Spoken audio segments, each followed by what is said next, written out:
Now, we have to make believe that today happens to be one of the greatest days, and indeed, I have to make mention that the official countdown to the 12th of August has now started. Tonight on the program, I have decided to feature one of the outspoken civil society organization, or should I say leader, governance activist or experts, depending on how you are going to describe him. He's been in the media for so many years now, and now he comes back again in the year 2021 with a bang in advocating for what he calls good governance in our country, and also issues to deal with transparency, and more especially now that we are discussing the 2021 general election, which will be this month, by the way, and talking about achieving a free and fair elections. Just yesterday, he had a press briefing alongside other leaders across, of course, different organizations, of course, castigating or advising the Electoral Commission of Zambia to begin to bite certain individuals or perpetrators of political violence. Again, another call that he made was on the head of state, President Edgar Lungu, to ensure that the Zambia Army, or in short, other defense forces, of course, ordered to help in quenching or, dealing with the political party cadres that are violating the peace of this country. True to his words today, we've heard a statement coming from President Edgar Lungu, of course, ordering the defense forces to join hands with the police in ensuring that the culprits of political violence are dealt with. Allow me on the program to, of course, invite my guest, who is Andrew Ntewewe, who happens to be the leader of the Young African Leaders Initiative YALI, and also is also chairperson of the Defenders, Democracy and Motherland Coalition, the Defenders Motherland, rather. And let me just invite him on the program to see what he has for you this evening. But remember, you are also watching us on social media, which is our official Facebook page, Ask Muvi, and of course, at Topsa Decoder channel 104, and indeed our usual page. Mr. Ntewewe, welcome to the assignment. Thank you very much for having invited me to be here. It's always a pleasure being on assignment. Fantastic.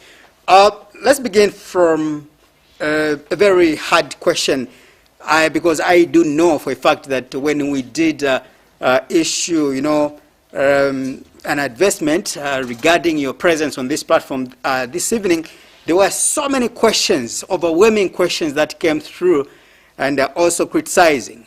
And one of the questions that have been directed to ask you is, why do you always attack leaders of the opposition, or why are you so biased towards the ruling PF? So, first of all, we want to begin on a very sad note this evening. We want to begin on a very sad note this evening because the wounds of the death of the two young people in Kanyama are very fresh. Yeah. You can't call yourself a well-meaning Zambian if your tummy does not boil to see the violence that has been perpetrated by UPND cadres to the extent that you have a gruesome murder of two innocent individuals who were seated at their camp. If you are a human being, not even about being Zambian, you want to come out very strong and condemn that barbaric and heinous attack on fellow human beings. If, for instance, you cannot condemn, then there's something wrong with you.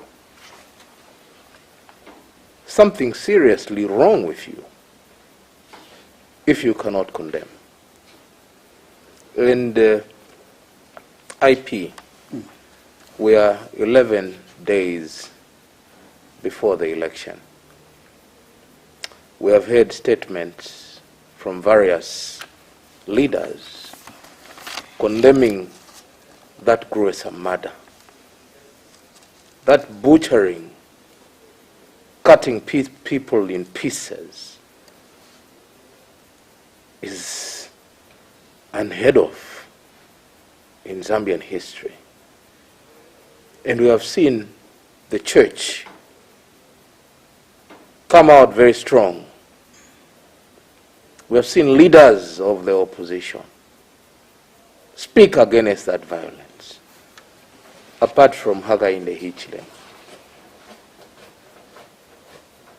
Apart from Hakainde Hichilema. And his cadres expect us to be happy with him when he cannot do a basic thing that a normal human being has to do. You have brothers and sisters. And whenever something like that happens, the first thing that comes to your mind and heart is, what about if it was my brother? What about if it was my father? What about if it was my cousin? You'll be compelled, if you have the heart of a human being, to immediately speak out. 48 hours later, as we are seated here, Hakainde has not uttered a word. And this is a person who seeks the presidency of this country. This is a person who says, I want to be president of Zambia. And there's a gruesome murder of suspected UPND cadres. And he keeps quiet for 48 hours. Doesn't say anything. We find that extremely absurd. And to answer your question, the reason why we condemn him is because of this inhuman behavior. That's the reason why we condemn him. The reason why we say that he is not fit for the presidency is because of this inhuman behavior. I have not called it Zambian, I've said inhuman. Because if you are a human being, your blood must be able to move. If you are a human being, you must have solace in your heart. You must have empathy towards a fellow human being. And worse still, if you are seeking the presidency of the country, you can at least pretend to have a human heart and condemn this violence. So, I hope I've answered your question.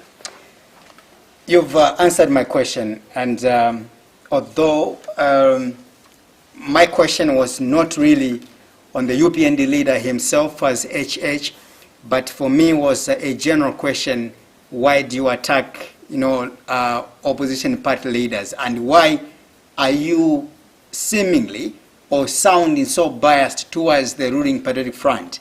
Well, but you've attempted the to opposition, answer. You've attempted to answer in advance, maybe going your own way. I'll go further to maybe make a follow-up questions. Yes. Regarding the condemnation you've talked about, or the demand for HH to condemn the incident that happened in Kanyama and the likes. And I want to believe that this is a person really that has been always preaching or talking against political violence.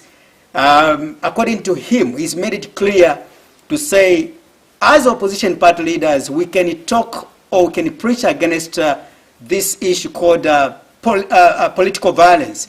But if the man or the main man himself, citizen number one, who is the President Edgar Lungu, is not acting because the person with a key to stop this violence going on, nothing's going to happen. Not until the president himself cracks that strong whip, this lawlessness or this nonsense, for lack of better words, is going to stop.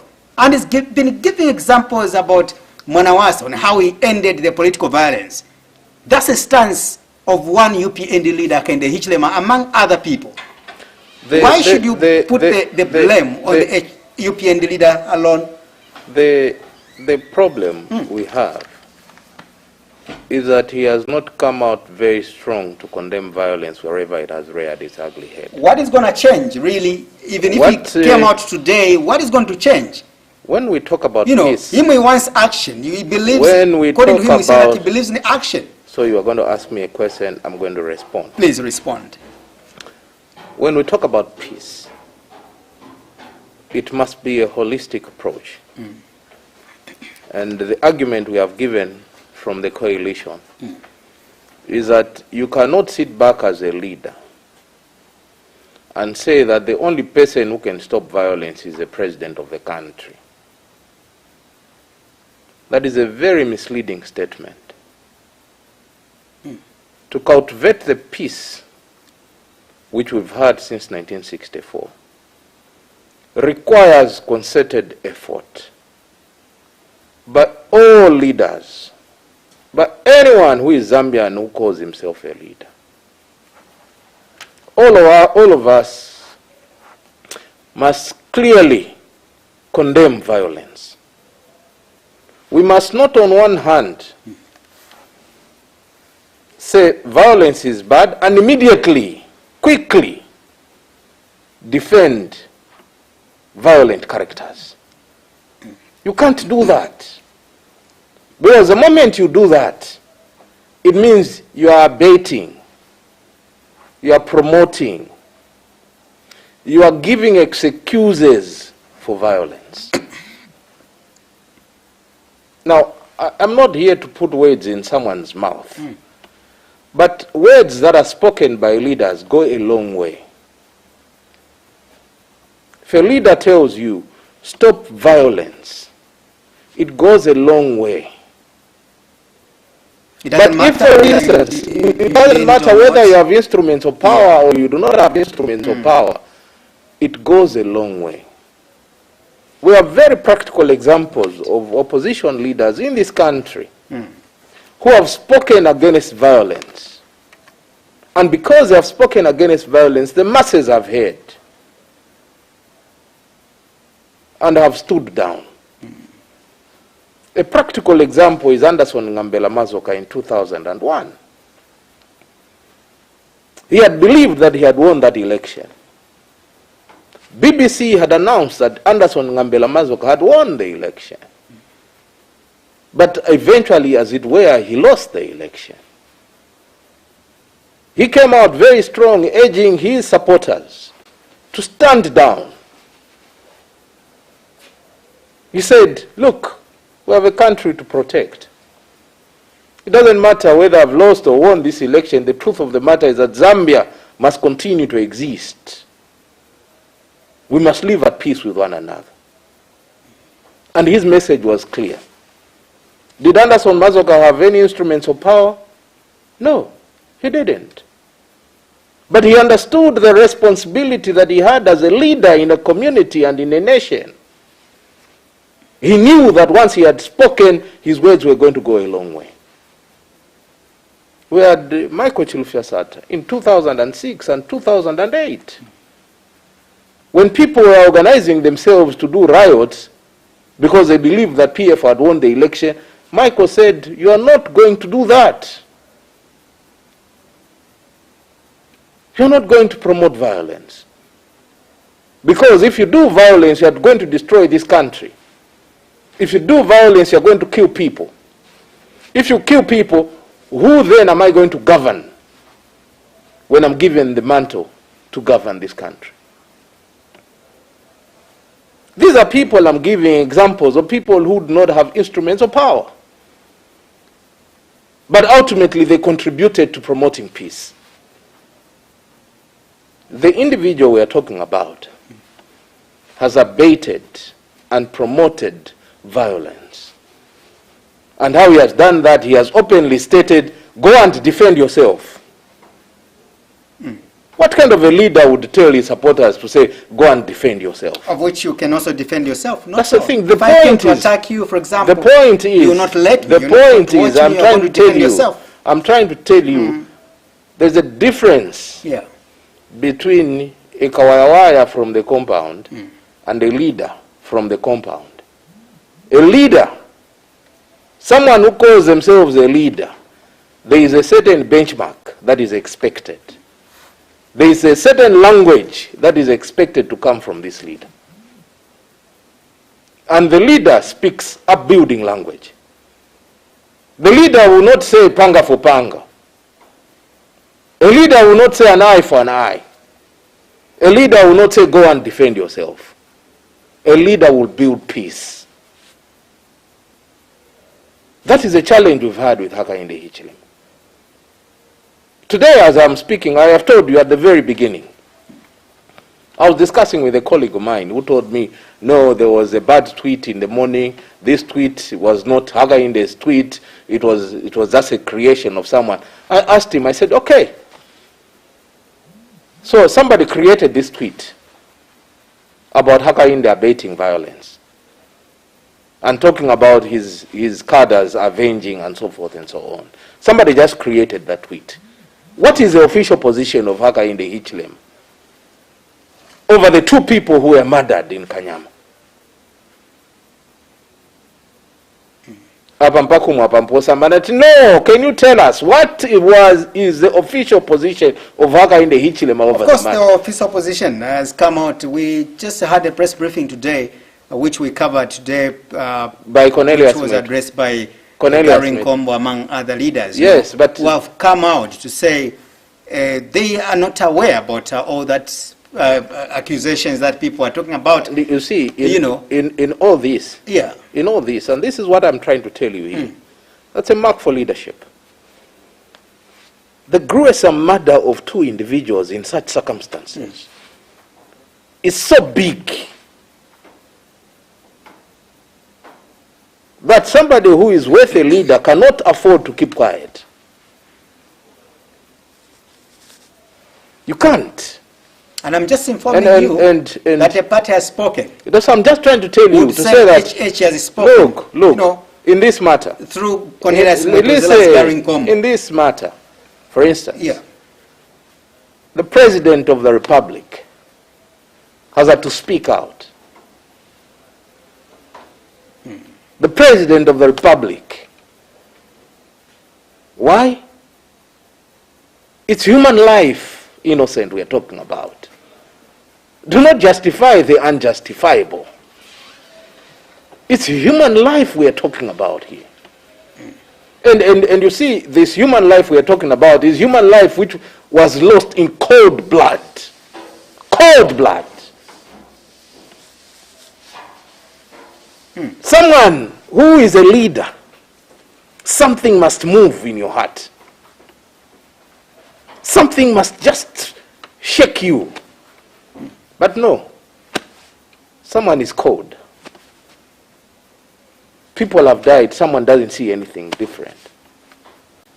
Let's get to the root cause of this discussion that we are talking about, the political violence that you explained, ably citing examples of what happened with Anderson Mazoka as well as Michael Chilufya-Sata.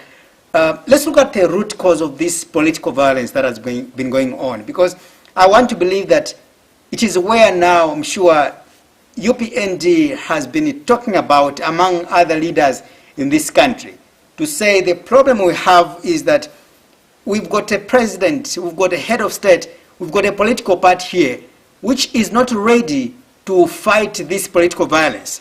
According to them, they feel that the ruling Patriotic Front is benefiting from this political violence going on. And I will challenge you, for example, to say there's been a lot of, we've had people that have been ambushed in the past, people that have been butchered in the past, that have been killed. I can cite an example of the 2016 prior to the general election, in which Mapenzi Chibolo, for example, from the UPND, was killed, in the central business district here in Lusaka, and somebody died. People like you never demanded possibly the reinforcement of, these defense forces in the country. You kept quiet. They will cite examples of Obed Kasongo, the people that died maybe during the Roni by-election. They'll give you so many examples of their members that have died in cold blood. And yet, YALI, possibly somebody's going to say they've been quiet. Today, now they want to be on the mountain preaching. How objective are you in this fight, on this crusade against political violence? Unless you have got the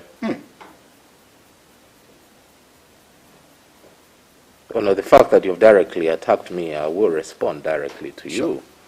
That unless you have selective amnesia, you will forget the fact that the Young African Leaders Initiative has condemned all forms of violence. We have promoted peace. We were the first organization to begin bringing young people from different political parties together in a dialogue. Because as early as 2011, we realized that political violence was going to unprecedented levels.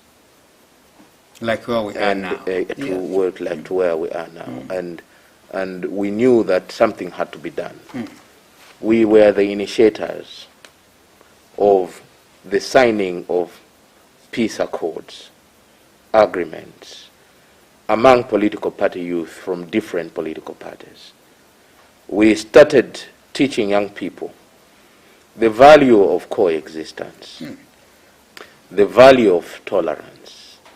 We started teaching young people to understand that democracy is a competition of ideas. And this education has continued to date. At no any particular time have we not condemned violence. Any death which has happened, we have been very clear. One death lost in Zambia is one too many. It doesn't matter whether Chibulo died at the hands of the police. The reality is that that is death. It doesn't matter whether Vespas died at the hands of the police. That is still death. It doesn't matter whether Kaunda and Samansama died because of the police. It is still death. It must be condemned. Vespas Shimujila, it must be condemned. It's death. Menyani Zulu, Glazia Matapa, we remember them. Right. And we have been very strong and spoken out. And I've called for action. Now. Look, I don't know what you say loud. Going to the extent of, appealing or, compiling the head of state to reinforce the situation, the security system of the country. The situation. Within 48 hours or 24 hours, the president responds. Today we've got the army now fully in charge and the other defense forces. So probably it is not about what we said yesterday. Maybe the president had already been thinking about that decision. Yeah. And our advocacy, IP, is always strategic. Right. We don't use abracadabra, we don't use magic. We're able to tell. In fact, if it's the issue of the deployment of the army, even when I was here on the program last time, you asked me, you can go back to the archives, and I told you to say, if for instance the situation becomes ungovernable, the situation reaches very bad levels, it will be prudent for the President of the Republic to deploy the army. That's very clear. It's not the first time that we have said it yesterday. If you go to your archives, you're going to be able to listen that as early as 2020, we were able to warn that we were afraid about the 2021 elections. And true to our words, this is what has been seen. But most importantly, you must be able to understand that this was only very important for the president to take action, appropriate action. And I think those who have accused the president for not taking proper action, they should be excited today that what he had not taken, the action he had not taken before, has been taken today. Is it because maybe the the individuals involved are the PF suspected PF members. I am telling you to say that what has happened. In the past, maybe it's been slow because the lives that were involved were not connected to the patriotic front. What has happened? These are the insinuations going on right now. What has happened? How would you What has happened, IP? Yeah, sure. What has happened, IP? Sure. You of all people, you have religiously followed us. You have followed the press briefings we've had. Yeah. We have been very clear in the past 3-4 months that the police has been overwhelmed. You want to remember that we were advocating and still do advocate that the Hatembos be found. Up to date, as we are seated on this program in a luxurious studio, the Hatembos are still not yet found. And this happened on the noses of the police. At one particular time, remember, we had called for the resignation of the Inspector General of Police. But unfortunately, the Inspector General was not meeting the aspirations of the people of the Republic of Zambia. And we had called on His Excellency the President to relieve the Inspector General of his duties as Inspector General of Police. What has happened today, that we are even seeing 2 people being killed in cold blood, is a vindication of what the coalition has been talking about. We have been saying, we don't think that the police will be up to date to police this election. And 11 days before the election, the president, who's the commander-in-chief of the armed forces, has unleashed all the men and women in uniform.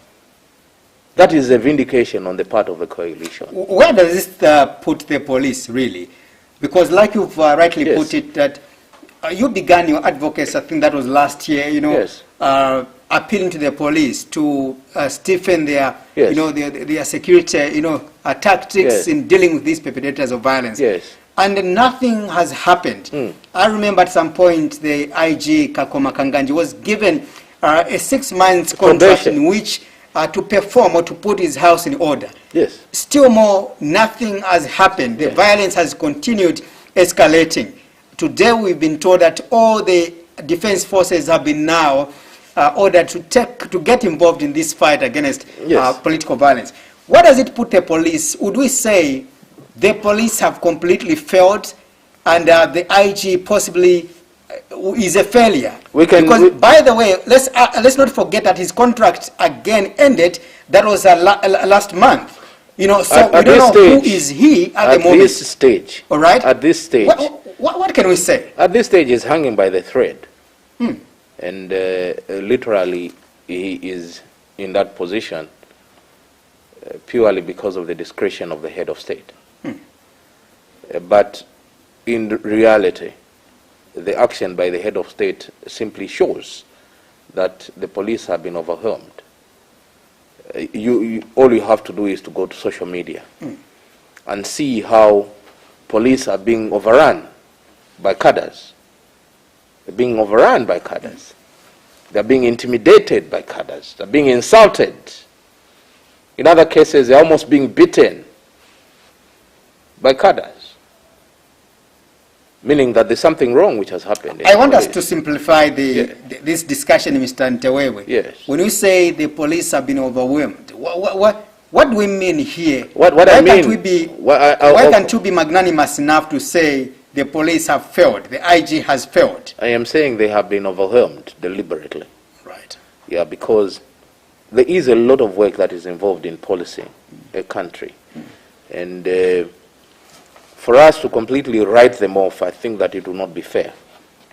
Yes, they could have tried to do whatever they could, but we think generally at the coalition that their numbers are not adequate.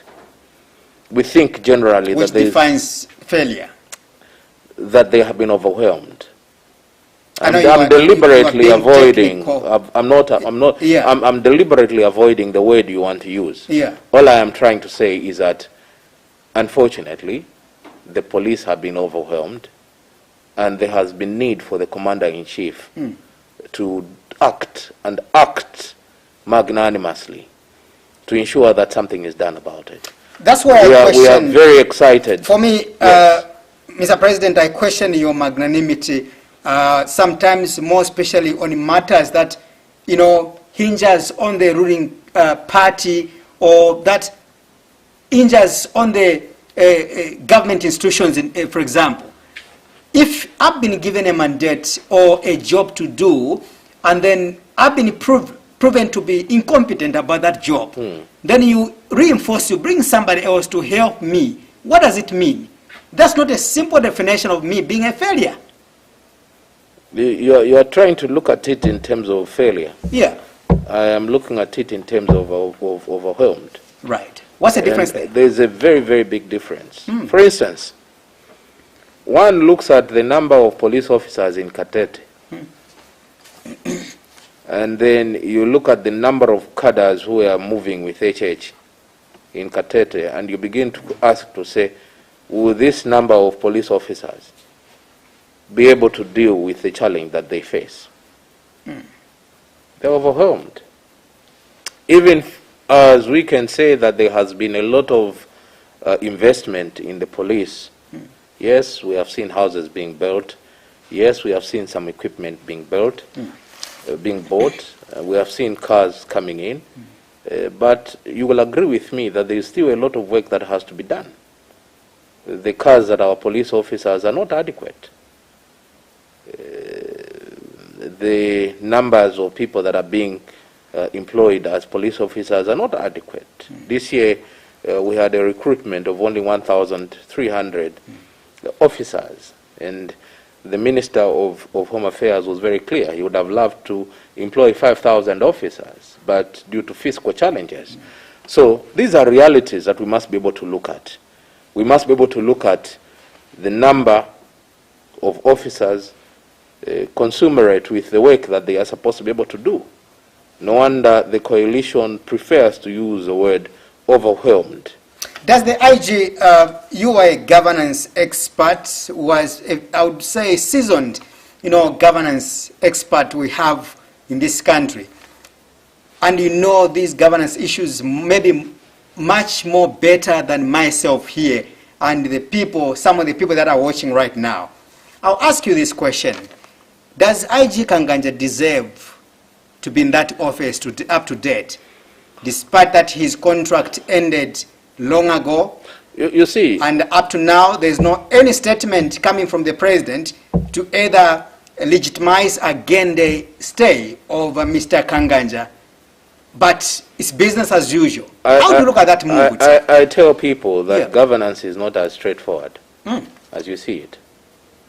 I tell people that in particular matters relating to the head of state and government are very crucial.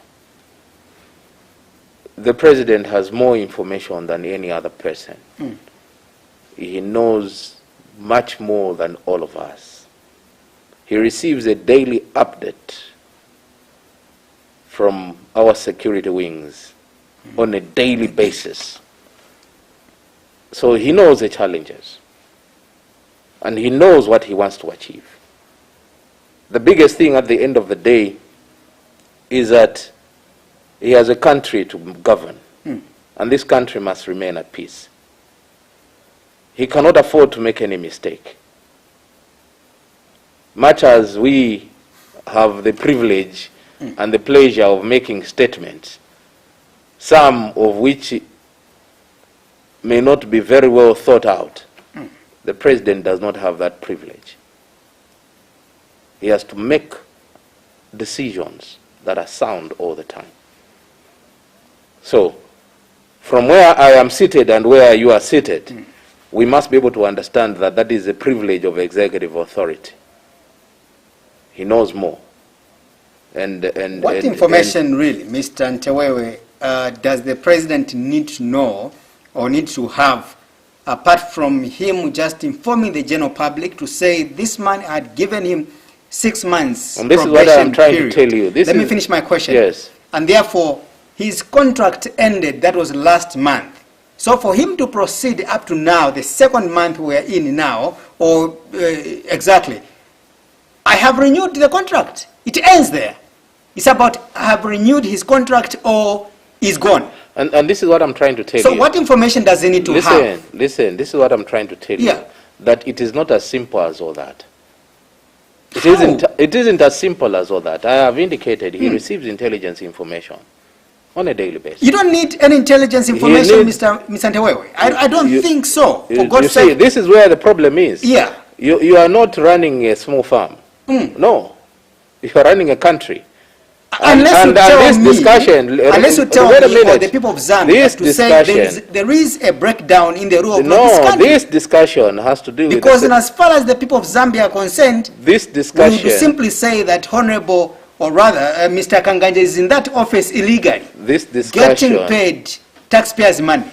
That's your man as well. This discussion has to do with the security of the nation. And you cannot play around with matters relating to national security. The president... And you cannot use an illegal person to continue presiding the affairs of the country. It's not an illegal person. The president appoints individuals at his discretion.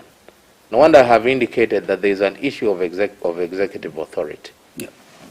Being commander-in-chief of the armed forces, he knows his service chiefs well and effectively. He could have said publicly, I'm giving you this particular period of time for you to perform your duties. You and me don't know. Probably he was given a substantive contract after 6 months. Do we know that? Of which we are supposed to know. No, it's not a question of you knowing. In terms of security matters, the president may not even inform the nation. That's a breakdown in the rule of law. It's not breakdown. I'm only trying to tell you that these are very serious matters. But in that position of the IG, really, there is no secret about it. What do you mean there's no secret? Citizens are supposed to know. What do you mean there's no secret? The president... The country is supposed to be informed whether his contract was renewed or not. This is where the problem is. We tend to play around with our democracy. And because we want to play around with our democracy, we will feel that we can talk about everything, even matters that border on national security. That we want the president to ask the president, did you renew, did you not renew? It doesn't work like that when it comes to security. Allow me to simply say that you've deliberately chosen not to answer my question. What was your question? My question, maybe let me simplify. Was that IG Kanganja was given a 6 months probation period in which to put his house in order. All right? And then the 6 months we're talking about ended, that was last month.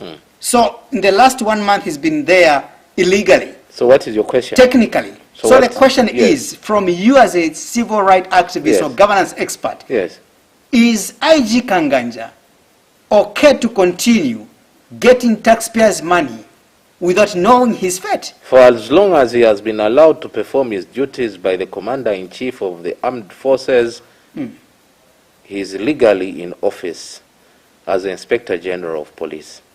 He remains there as an appointee of the President of the Republic of Zambia. Just like all the service chiefs, they operate at the discretion and pleasure of the President. At any particular time, the president decides that I don't want you, he will decide that is the way it's supposed to be done. At this particular time, given the fact that there has not been any statement in that regard, we can safely assume that the Inspector General of Police has continued to be trusted by the President of the Republic. Any challenge to the president? In terms of? In terms of unveiling the fate of Mr. Kanganja, whose contract ended I have indicated that it's up to him. You understand? I have also indicated to you that it's probable that he could have renewed the contract secretly without informing the general public. Is it in order? It's absolutely in order. I mean, do you know the contracts of all the service chiefs? You don't know. That is a matter relating to national security. That is matter that has to be dealt with purely at the discretion of the head of state, who is also the commander-in-chief. What is the root cause of this political violence we're talking about? The root cause of the political violence we are talking about, which we saw as early as 2011, is that there has been serious political competition And because of this serious political competition, our people seem not to understand the value of coexistence in a democracy. And because they seem not to understand... When you say our people, you mean generally? Generally. All right. There is a lot of work that has to be done in terms of civic education for our people to understand that in a democracy, people have to coexist. That's very, very important. Today, you have got people who call you names and so forth and so on because they simply do not understand the principles of democracy, that all of us, the same way that we have different faces is the same way we have different opinions. And all opinions must be respected in a democratic system of government. And from the coalition point of view, we want to believe that this is a hallmark of what democracy must be about. That we must have different views, but at the end of the day, those views are brought to the table, and once they are brought to the table, people are able to discuss them and look at the way forward in terms of how we're moving. And there must be political competition of these ideas. That people must freely compete and be able to ask the hard questions, like you are trying to ask the hard questions. The same way it must happen even on the political scene. That our political parties must be asked the hard questions. But most importantly, they must be asked, what is it you want to do? One of the biggest challenges we've had with UPND is that they seem not to have a clear message for the people of this country. They're simply saying, we want change. What change do you want? And for what? Why do you... How best do you want the UPND? Because really, you keep on singling the UPND in this discussion.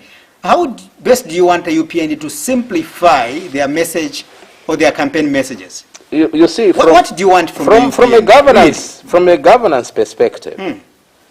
We look at service delivery to the people. That's what we look at mostly. And what we look at, I'll tell you, I come from the youth movement. The first thing that we look at is access for young people to education. Right. The second thing we look at is young people's access to Medicare and public health. The third issue we want to look at is young people living in human dignity. That's what we look at. The fourth, as we discuss human dignity, we look at basic necessities of human life. Water, sanitation, roads, and all that makes a human being live in human dignity. And most of those things have been answered by the UPND. These are the issues. These are the issues that we look at. So, when we debate these issues on the political platform, we ask the citizens, what is it you expected of the PF government in 2011? What did you really want from the people in government? Number one, we have been told before 2011 we had challenges of education. There were fewer places to go to secondary school. There were fewer places to go to university. In the past 10 years, the PF have built over 700 secondary schools across the country. Over 700. So we ask the question, has the PF delivered insofar as providing education to citizens, to young people? The answer is yes. It would be criminal and naive of a civil society organization such as ours to put our heads in the sand without pointing out that 700 plus secondary schools have been built in 10 years, which have improved enrollment for our young people in this country. We ask the question, in terms of university enrollment at 2011, how was it? It was so much below. Because as of 2011, Zambia only had 3 public universities. the University of Zambia, Copperbelt University, and Mulungushi University. Broken down. For 27 years, Dr. Kaunda and UNIP built 2 universities, Copperbelt University and the University of Zambia. Mwanawasa upgraded Mulungushi into Mulungushi University. That was 20 years of MMD. In under 10 years of the PF government, the PF government have built and upgraded, fully functional, 7 public universities. It would be naive and criminal of a youth organization such as ours not to be able to point out that this is what has been done. Right. As of 2011, what is it that you people wanted as citizens?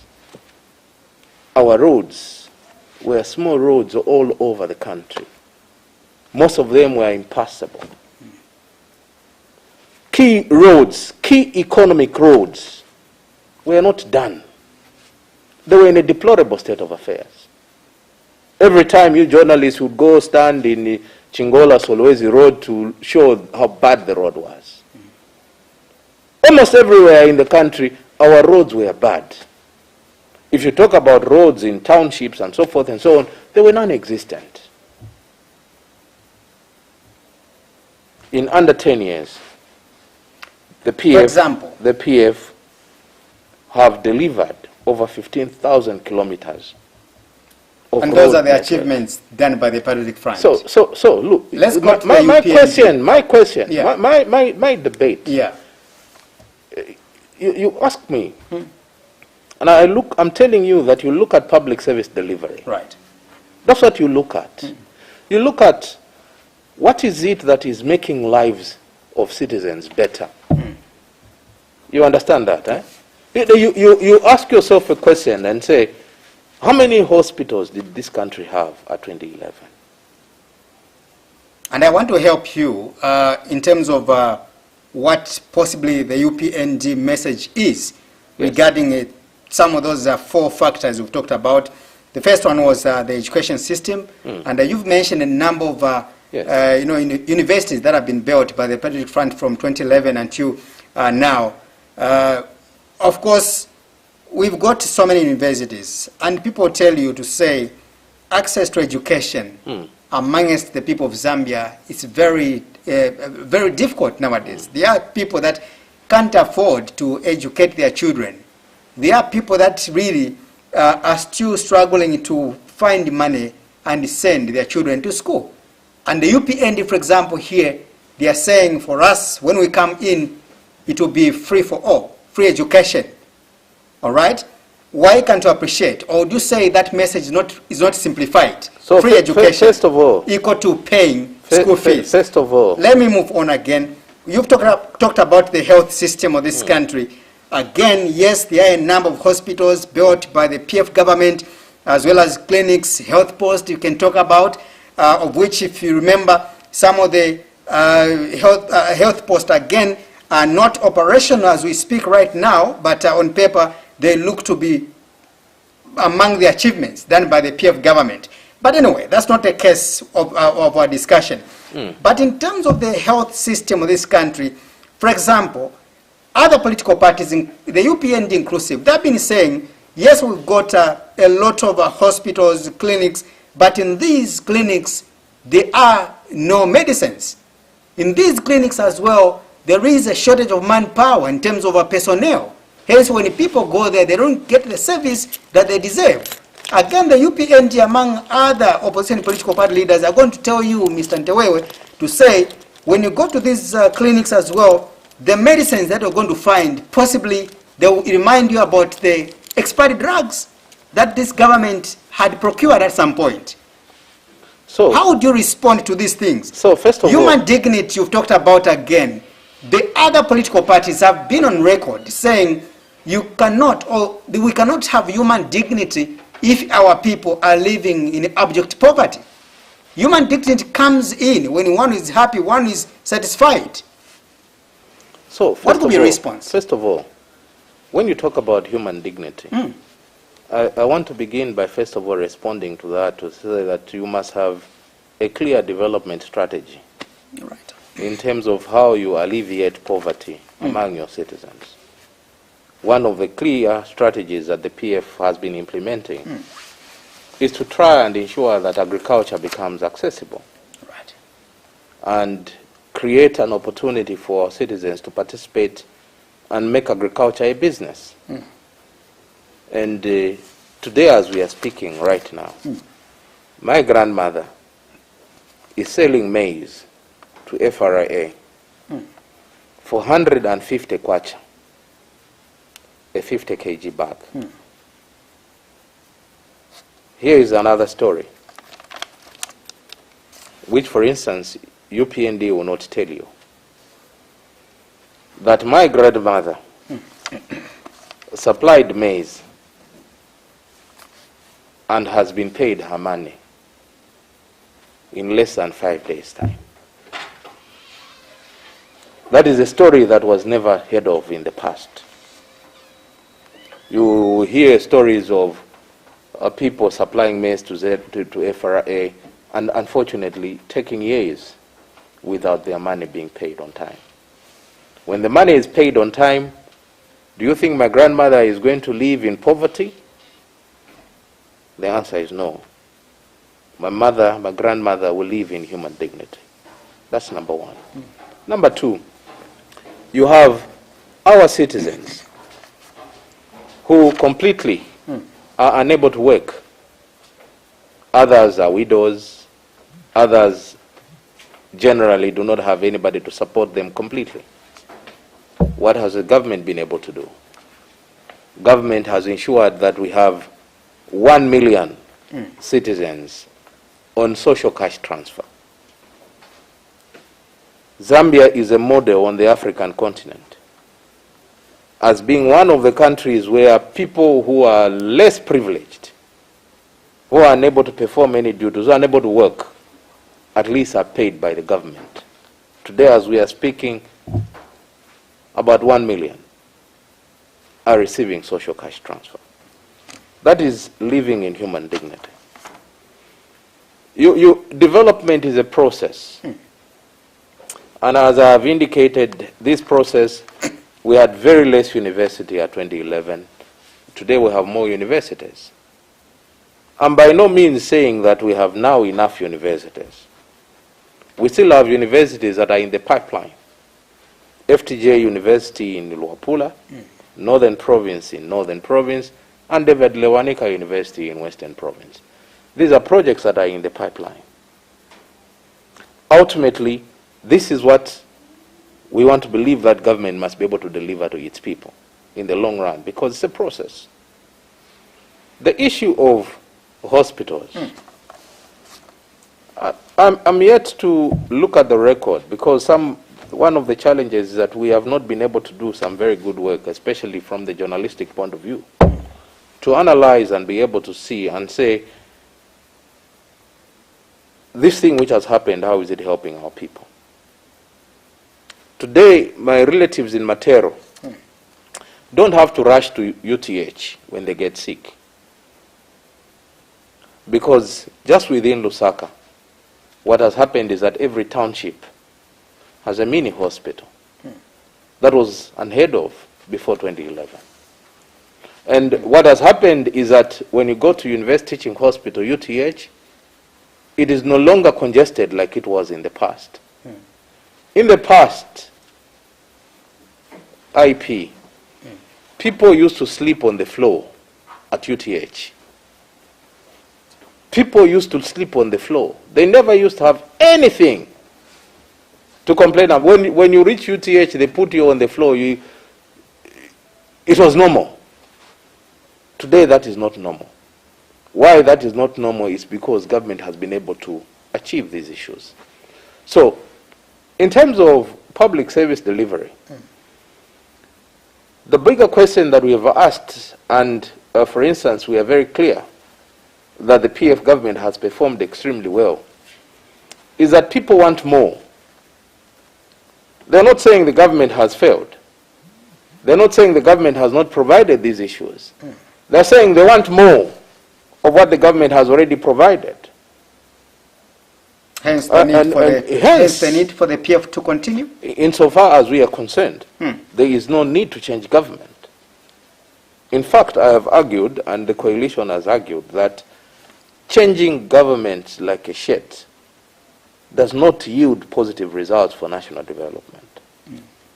A practical example on the African continent, you are going to be able to see that countries that are constantly changing, they may not achieve the desirable results. And one case in point is Zambia. Much as this country has been stable, we have been changing presidents. More so often to the extent that there is no policy consistency, no policy predictability. And as a result of that, you discover that you don't become friendly to investors. More often than not, you talk to people, they will tell you, no, Rwanda is a shining example on the African continent. Its growth rates in terms of development, in terms of GDP, are among the best on the African continent and world over. What is the secret? One of the secrets is that they have had the consistent leadership. From 1994, they have had Paul Kagame in office.